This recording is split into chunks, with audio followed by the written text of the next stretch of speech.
Assalamualaikum warahmatullahi wabarakatuh. Siswa kelas 8, bagaimana kabarnya? Nah, kita masih melanjutkan materi yang kemarin. Dalam uraian materi kemarin tentang perdagangan antar negara, kalian telah mempelajari tentang ekspor dan impor. Dan kalian juga tentu memahami bahwa dalam aktivitas ekspor dan impor memerlukan barang dan jasa sebagai komoditas perdagangan antar negara. Nah, hari ini kita akan membahas tentang penguatan ekonomi maritim di Indonesia. Untuk mendukung ketersediaan komoditas perdagangan antar negara atau internasional, perlu upaya peningkatan ekonomi maritim karena sektor ini merupakan sektor unggulan yang dimiliki oleh Indonesia. Potensi ekonomi maritim di Indonesia. Sebelum memahami tentang potensi maritim Indonesia, kita perlu tahu dulu nih perbedaan dari ekonomi kelautan dan ekonomi maritim. Ekonomi kelautan adalah kegiatan ekonomi yang dilakukan di wilayah pesisir dan lautan serta di darat yang menggunakan sumber daya alam dan jasa-jasa lingkungan kelautan untuk menghasilkan barang dan jasa. Sedangkan ekonomi maritim adalah kegiatan ekonomi yang mencakup transportasi laut, industri galangan kapal dan perawatannya, pembangunan serta pengoperasian pelabuhan beserta industri dan jasa terkait. Jadi beda ya, kalau ekonomi kelautan memanfaatkan segala apa yang ada di sekitar laut untuk menghasilkan barang dan jasa, sedangkan ekonomi maritim untuk transportasi lautnya. Nah, perhatikan kegiatan ekonomi maritim dan kelautan di tabel berikut ini. Pertama, ada usaha pengawetan ikan di pantai. Yang kedua, ada usaha budidaya rumput laut. Yang ketiga, ada usaha pembuatan kapal dan servis kapal. Yang keempat, ada kegiatan nelayan mencari ikan di laut. Dan yang terakhir, jasa penyeberangan antar pulau. Coba kata kalian, dari kelima kegiatan ini, kelompok manakah tiap-tiap kegiatan? Apakah maritim semua? Apakah kelautan semua? Ataukah beberapa kegiatan ada yang kelompok maritim atau kelautan? Coba tandai dulu oleh kalian. Sudah? Nah, ini kunci jawabannya. Jadi, usaha pengawetan ikan di pantai adalah kegiatan kelautan. Usaha budidaya rumput laut juga merupakan kegiatan ekonomi kelautan. Usaha pembuatan kapal dan servis kapal merupakan kegiatan ekonomi maritim. Nelayan mencari ikan di laut merupakan kegiatan ekonomi kelautan. Dan yang terakhir, jasa penyeberangan antar pulau merupakan kegiatan ekonomi maritim. Sekarang bagaimana potensi ekonomi maritim di Indonesia? Posisi Indonesia sebagai negara kepulauan terbesar di dunia seharusnya menjadi kekuatan penting yang dapat dimaksimalkan pengembangannya. Banyaknya kekayaan yang terkandung di laut secara utuh, baik di dalam, di dasar, maupun di atas permukaan laut, merupakan potensi ekonomi yang mampu memberikan kontribusi yang nyata bagi perekonomian nasional. Sekarang perhatikan peta Indonesia berikut ini. Nah, Indonesia merupakan negara yang sangat luas, memiliki luas wilayah 7,81 juta kilometer persegi dan memiliki lebih dari 17.000 pulau. Luas daratan Indonesia 2,01 juta kilometer persegi dan luas lautannya 3,25 juta kilometer persegi. Nah, potensi ekonomi maritim di Indonesia didukung dari luas lautan yang sangat luas sehingga disebut negara maritim dan memiliki banyak pulau. Selain itu juga menurut Kementerian Kelautan dan Perikanan tahun 2020 terdapat 108 kawasan konservasi perairan dengan luas sekitar 23 juta hektar. Dan beberapa daerah memiliki keindahan bawah laut yang sudah sangat mendunia dan menjadi spot menyelam yang wajib dikunjungi. Nah, ini adalah beberapa daerah yang memiliki keindahan bawah laut yang sering atau wajib dikunjungi oleh para wisatawan. Pertama, ada Bunaken di Sulawesi Utara, ada Labuan Bajo, ada Raja Ampat di Papua Barat, dan ada Wakatobi.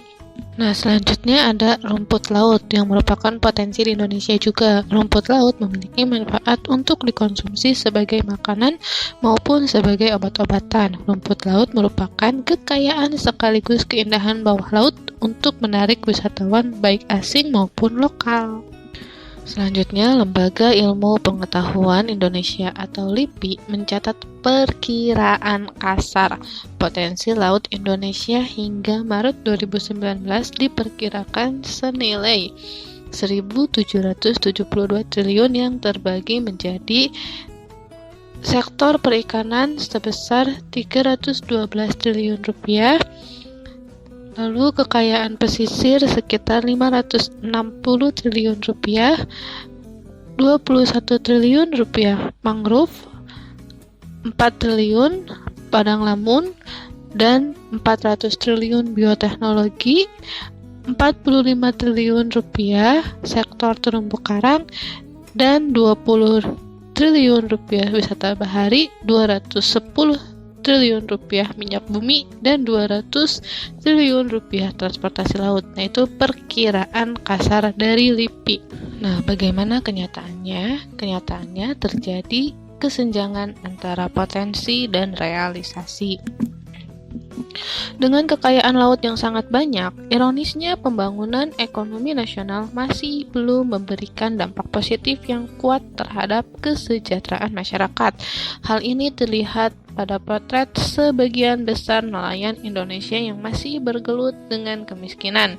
Daya saing domestik yang lemah menyebabkan wilayah perairan nasional masih lebih banyak dilakukan oleh pihak asing. Kekalahan dalam kompetisi ekonomi berbasis maritim juga terjadi di sektor industri dan jasa kelautan, mulai dari hulu maupun hilir. Nah, itu realisasinya.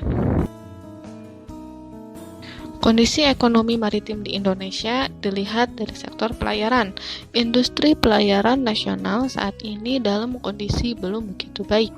Ditinjau dari segi daya saing, pangsa pasar, muatan armada kapal nasional masih tergolong rendah. Sistem pelabuhan saat ini hanya berperan sebagai cabang atau ranting dari Singapura atau pelabuhan luar negeri lainnya. Daya saing sumber daya manusia masih relatif rendah. Yang kedua, dari sektor perikanan. Pada 2016, FAO atau The State of World Fisheries and Aquaculture menyimpulkan Indonesia bukan hanya menghasilkan 23,5 juta ton untuk gabungan perikanan, tangkap laut dan perairan umum maupun budidaya, tetapi juga menyumbang 7,4% total 81,6 juta ton perikanan tangkap dunia. Jumlah besar itu namun belum memanfaatkan sampai setengah potensi perikanan laut di Indonesia. Yang ketiga, dari pariwisata bahari. Pengembangan pariwisata bahari diyakini dapat menyerap tenaga kerja, meningkatkan pendapatan masyarakat, mendatangkan wisatawan asing atau devisa, dan mewujudkan Indonesia menjadi negara maritim yang tangguh. Namun hingga saat ini pariwisata bahari di Indonesia belum berkembang dengan baik. Nah, berdasarkan fakta di atas, perlu adanya pembangunan di bidang kelautan. Nah, pembangunan di bidang kelautan diarahkan untuk mencapai tujuan. 1. Pertumbuhan ekonomi tinggi secara berkelanjutan.